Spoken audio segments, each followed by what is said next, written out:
Hello and welcome back to Just for Today. I'm Jamal Normie, Hey, I'm Miranda, the addict.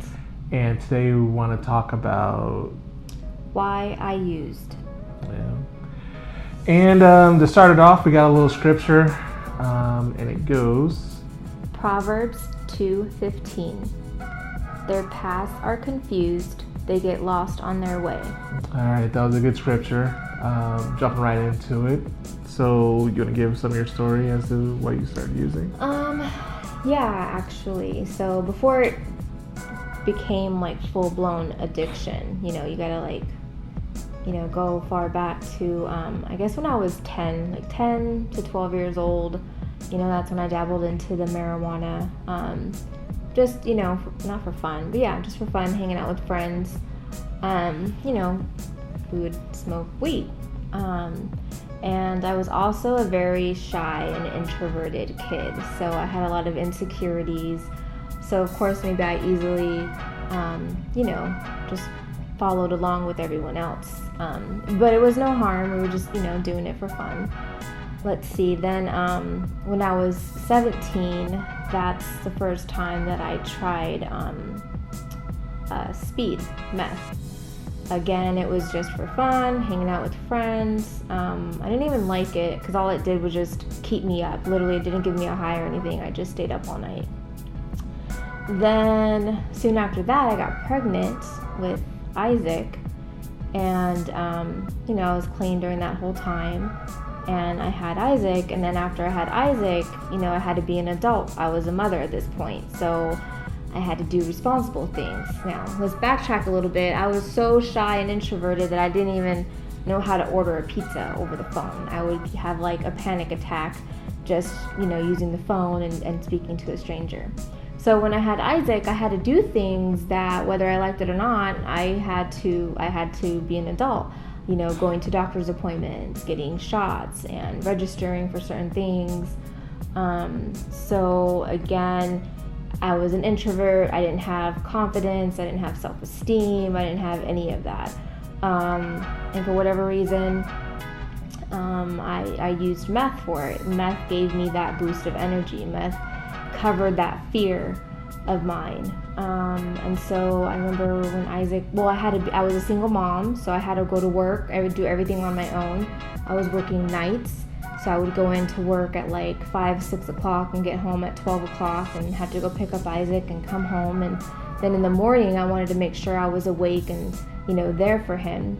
So doing the meth, I was able to, go to work and put on a show for work, be confident and do the things that I was, shy and insecure to do. 2, coming home from work, having to get chores done, and then being able to wake up in the morning and make sure Isaac's fed and he's bathed and I play with him and, just I'm on top of everything. So that was like my cup of coffee per se.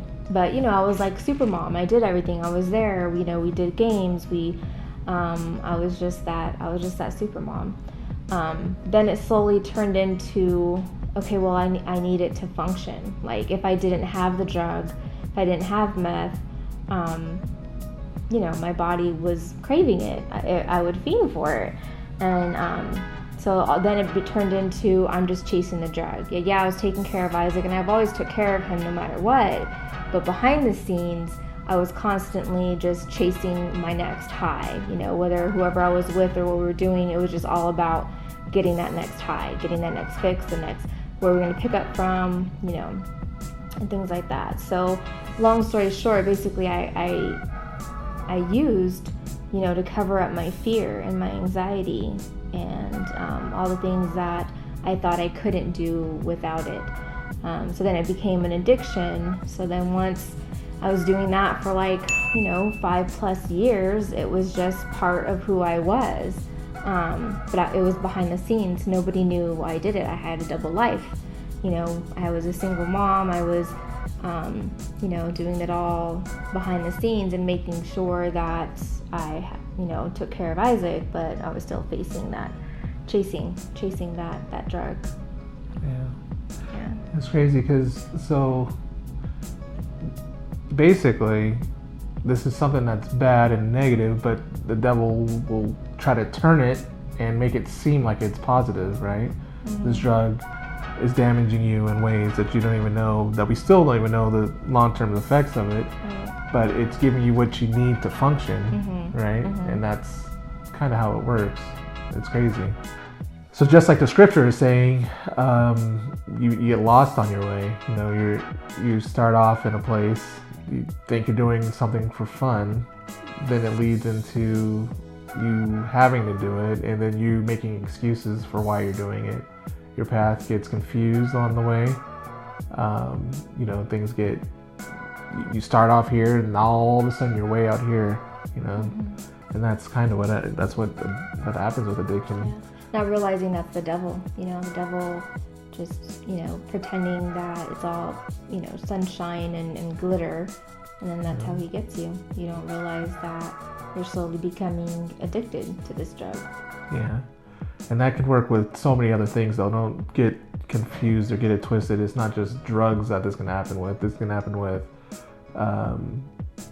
sex. It can be shopping, you know, spending money in general, gambling, food. You know, you do something to comfort yourself, or you do something to cover something else up. You know, and slowly you get used to it, and then the next thing you know, you're in a place where you didn't think that you'd ever be at, or wondering how you got there. You know, and that's why any of us can be addicts, just because. And I keep thinking about this, like what it means to be an addict. The only reason why it came out for you, or maybe for you, is because it's something that's causing harm, per se, that people perceive as causing harm. Maybe something like I was saying earlier, sex or food or something like that. That only affects you, maybe, you know, and you don't even know. There's no reason for you to come out of that. You know, this is forced out because she has a kid, she has people that are dependent on her. I remember when this first, you know, when things started falling apart in my world, I remember telling myself, I'm not doing anything wrong to other people. Like it's not affecting anybody else. Like I'm doing the drug, and because I was undercover doing it all, like. You did it, nobody knew for 15 plus years, so why is it a big deal now? And that was the negative thinking in my head, because the selfish part of me thinking, oh, well, if I'm only doing it and it's only affecting me, why is it a big deal? In the long run, yeah, my kids weren't physically exposed to the drug, but the harm that it was doing to me mentally and physically, you know, it does harm them. It does affect them. And that was the selfishness of me not seeing that or wanting to see that, you know. Yeah. And even, I didn't even know. I've known her nobody forever. Nobody knew. I had no idea. I defended her, not knowing, Yeah. actually, because other people knew. Yeah, and even at work, you know, all the weight loss, I was always up and down between having my second kid, my daughter. You know, I would gain weight, then I would lose weight, I'd lose more weight, and you know, I would always sum it up to, oh yeah, I just, you know, I do the treadmill. Like, you know, people are like, you lose that much weight just by that? Oh, I wish I had your metabolism. And it bothered me inside because I knew I was living a lie. But obviously you can see it on the outside. You know, I was thin, I was pale, I bruised easily, my hair was thin, you know, all of that was going on the outside. But still, nobody really thought to connect two and two, oh, she's on drugs. Somebody asked me if I was bulimic one time, and you know, I thought about maybe that would be a good excuse to say that I'm bulimic, so people won't know that I'm on meth. But still, nobody thought to put two and two together, saying that it was meth, because I had such a front put on. You know, I was that soccer mom, and I was that, you know, I had my stuff together. Like nobody thought it was drugs. You know, and even I work for a doctor, and even she didn't even put two and two together. When I was actually starting the process of getting off of the drugs, you know, it was a complicated story, but to where I had to open up to her and I explained to her what was going on, and she was surprised. She thought I was actually just starting the drugs because of, you know, the transition of getting off of the drugs that was, it was affecting my body, my mind, and everything. So again, for 15 plus years, I was on it every single day, like all day, every day. I was on drugs, and nobody knew. And that brings me back to what I was saying in the earlier video. People walk amongst us all the time on these things. You never know what someone's going through. You never know what's going on.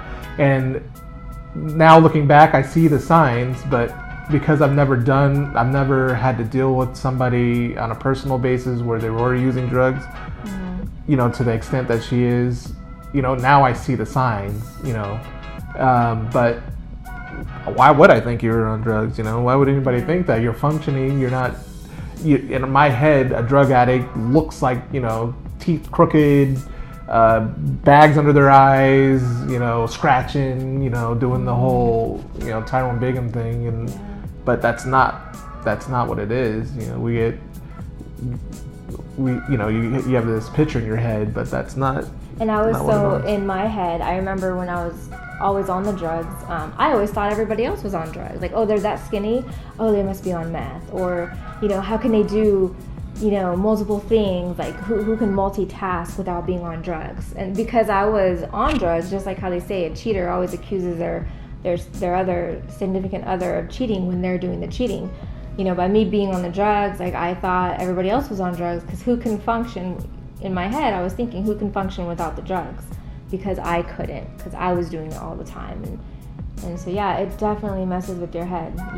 You have like a switch that you don't think normally, for sure. But even being a normie, thinking back to things where I can relate to things like this, like there was times where addicted to video games, where I wouldn't go outside for days, playing video games. We all have something that we're addicting to, huh? Go ahead. I'm pretty sure somewhere, you might not know it, but you're addicted to something at some time. Likely, maybe not. But I feel like there's a level of all of us being addicts on some sort of level. Like it's not as simply, they have the courage to come forward and take that first step. Even if it's shameful, like maybe there is something that you're thinking of, and let us know in the comments actually. What do you have? This could be your first step in getting it out there and moving towards getting, recovery. And putting my story out there, it's a big deal to talk about it. But it's kind of therapeutic to talk about it now, because I'm letting it out and then seeing how it's helping others. But I've had like quite a few people come to me and tell me, how courageous I am for speaking up, because so many people are going through or have gone through a different paths, but similar paths as I, with addiction or sexual abuse or whatever it may be, and they're still holding on to it. Like, and then it hurts me, because I know how powerful and relieving and releasing it is to get it out.